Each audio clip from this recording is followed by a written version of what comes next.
down 15, 8 minutes left, and then Wizzo happened, Simon. Yeah, with a little help from Bash, Brandon Ashley, I thought, and Glizzo gave us a real boost tonight. Bit of pop off the bench, which we've been missing for a long while, and just 3-point baskets are so important in the league, and it's been a big hole for us for such a long period for the last 6 weeks. We've really struggled from the perimeter. I think we went from number 1 in the league at 3-ball to I don't even know where we're at right now, but it'd be somewhere down the bottom of the ratings. And just Glizzo straightened us up tonight. It was fantastic. It was good. Mate, you spoke last time about the process stays the same. What did you speak about before the game? Was it to try and sort of obviously execute your stuff, but also it was a pretty good crowd tonight and reward those guys for turning out? Yeah, I mean that was really great. I was so happy for the turn up. And our fans. It was a little bit of a surprise, to be honest, given the circumstances of us in our season. But I'm no doubt whatsoever that the players really appreciated it, and it helped spur them on tonight. We've been talking about the process all along. Hey, and we saw a little bit of the process fall over just down the stretch there with the O-boards we gave up, giving them a chance to tie the game. But for the majority of the game, we were really good rebounding, even out of the zone, which has been an issue for us, which is number 1 for us. Executing down the stretch, that was a really big tick for us tonight. And although we had to do it in unorthodox ways at times, we got the job done regardless.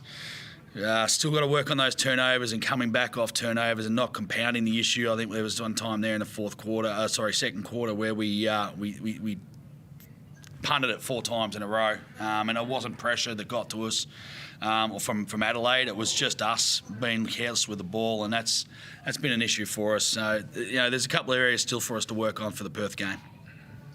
I know it's only one game, but is this one of the ones that you sort of look back on and go, we're down 15 and we can come back and do this? Is this a bit of a line in the sand type game? No, I don't think so. I don't want to put too much, and look, I don't want to take away from the win either. We've been starved of victories. We've had 9 or odd close losses in that 6-week period that we were in position to take care of some business there, and we didn't. But I mean, you got to do it when the chips are on the table, right? And it was really good to win. I'm really happy for our fans. I'm really happy for our playing group. But at the end of the day, you got to do it when it matters most, and we failed that test, over the last few weeks. So I'm not going to put it down to. I'm not going to acknowledge that and say, oh, that's a line in the sand. Are there positives from that? Absolutely. Things that we'll take moving forward, yes, but I can't say it's a line in the sand for us. And I guess this one and the other game where you sort of hit those 4 3-pointers in the first quarter have been your two big ones. You've had your struggles off the court, haven't you? You've had your surgeries, you've had COVID, and then gastro last week. It's just you haven't had a clean run of it this year, have you? No, not really. But that happens, that's life. But I've tried my best to stay positive and make sure I'm competing at training and getting better every day. And I think I've had some good training sessions and strung together some good sessions, and then on the weekend it just hasn't come to fruition. So I'm happy that I got to have a nice game, but I'm way happier that we got the win. When we started off this season, we were winning, and it's not like you take it for granted, but when it goes away, it's tough. It's tough on your mental side of things and the group. So just a win, no matter if it's playoffs out of the picture, just winning feels good. Absolutely. I get you're a seasoned veteran now. Like, what does next season look like for you in terms of what you'd expect from yourself? I mean, obviously you'd hope for a lot more consistency than you've had this year. Yeah, for sure. Like I just said, I think I've been training well and I'm in a good rhythm. Next year, this off-season, I'm a free agent. I think I've got a lot to offer. but that will happen when it happens, and the talks will happen when they happen. So right now, just focus on Perth game, finishing off right. That's my hometown. I want to go get a win over there in front of some family, and it'll be a lot more positive to finish the season on a win than a loss.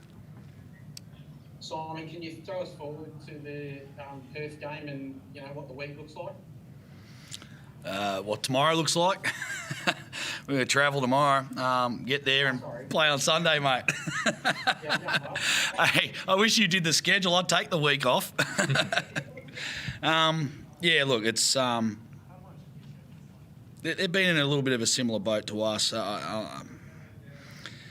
It's been rough on them. They had that real long trip away from home. And I think the expectation from people is that you just go back home and start winning. And that's not how this league works. These COVID seasons have been exceptionally unusual. And the challenges that they throw at everybody has affected everybody in different ways. So they've had it tough since they got home. I'm not sure where they're sitting right now. I think they might need to win a couple of games to solidify their playoff position. But there'll be a challenge. We'll try to take that away from them. It would be fantastic for us to be responsible for ending that streak. Understands. If it's possible. There's no other questions. We'll wrap it up. Beautiful. Thanks, guys. Thanks.